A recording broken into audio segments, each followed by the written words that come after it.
السلام علیکم ناظرین، آپ کا ہوسٹ فیصل ادریس بٹ ایک مختصر ویلاگ کے ساتھ حاضر خدمت ہے۔ ناظرین، خبریں سننے میں آ رہا ہے کہ شاہ محمود قریشی صاحب، اسد عمر صاحب، اسد کیسر صاحب، پرویز خٹک صاحب، شفقت محمود صاحب، فواد چودھری صاحب، ان کے جو عمران اسماعیل صاحب جو سندھ سے ہیں، ان کے سافٹ ویئر جو ہیں وہ اپڈیٹ ہو گئے ہیں۔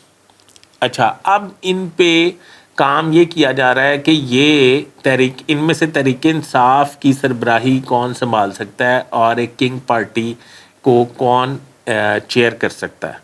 آپ کو پتہ ہے کہ میں نے کل اپنے ویلاگ میں بتایا تھا کہ پرویز لائی صاحب کا انٹرویو ہوا ہے، جہانگیر ترین صاحب کا انٹرویو ہوا ہے، شبلی فراز صاحب کا انٹرویو ہوا۔ واہ ماشاء اللہ، شبلی فراز صاحب بھی وہ کریں گے تحریک انصاف کی سربراہی، کمال ہے ویسے۔ اچھا، مجھے ایک مشورہ دینا ہے جو یہ سافٹ ویئر اپڈیٹ کر رہے ہیں اور جو ان کو سربراہ تحریک انصاف بنانا چاہتے ہیں، ان کو مشورہ یہ ہے کہ برائے مہربانی پرویز مشرف صاحب نے مسلم لیگ کاف کو اپنے پورے زور بازو سے مسلم لیگ نون سے نکالا تھا اور بنا دیا تھا اور کھڑا کر دیا تھا۔ آج مسلم لیگ کاف جو ہے وہ 0 پہ کھڑی ہے، 0 پہ۔ اب اگر آپ نے تحریک انصاف کی سربراہی کسی کو سونپنی ہے، عمران خان کو ریپلیس کرنا ہے، تو خدا را عمران خان تو نہیں، اس کے جیسی خد و خال والا بندہ یا اس کے پروفائل کا بندہ ضرور لائیں تحریک انصاف کو چیئر کرنے کے لیے۔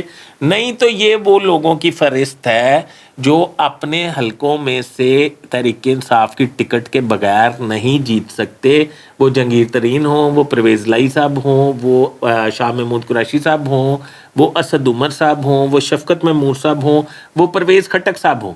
یہ تمام لوگوں کے بارے میں دعویٰ کر رہا ہوں کہ یہ تحریک انصاف کی ٹکٹ، اور تحریک انصاف بھی وہی جس کا سربراہ عمران خان ہوگا، ان کی ٹکٹس کے بغیر یہ لوگ اپنے حلقوں میں سے نہیں جیت سکیں گے۔ تو ان کو کسی بھی پارٹی کا سربراہ بنانے سے پہلے ان کا پروفائل دیکھ لیں اور ان کی حیثیت چیک کر لیں، اور ان کو اگر یہ اس حیثیت کے حامل نہیں ہیں تو انہیں بالکل ایم این اے کے طور پہ تو یہ ٹھیک ہے، بس پارٹی کے سربراہ کے طور پہ یہ ٹھیک نہیں ہے۔ میرا خیال ہے کہ سرچنگ جو ہے وہ جاری رکھیں۔ اور ناظرین، آپ کی اس پہ کوئی رائے ہے؟ میری رائے سے آپ کا اتفاق ہے یا اختلاف ہے؟ مجھے کمنٹ میں ضرور آگاہ کیجیے گا۔ اپنے ہوسٹ فیصل ادریس بٹ کو اجازت دیجیے، میرا چینل سبسکرائب کر لیں اور بیل آئیکن کے بٹن کو بتا لیں۔ اللہ حافظ۔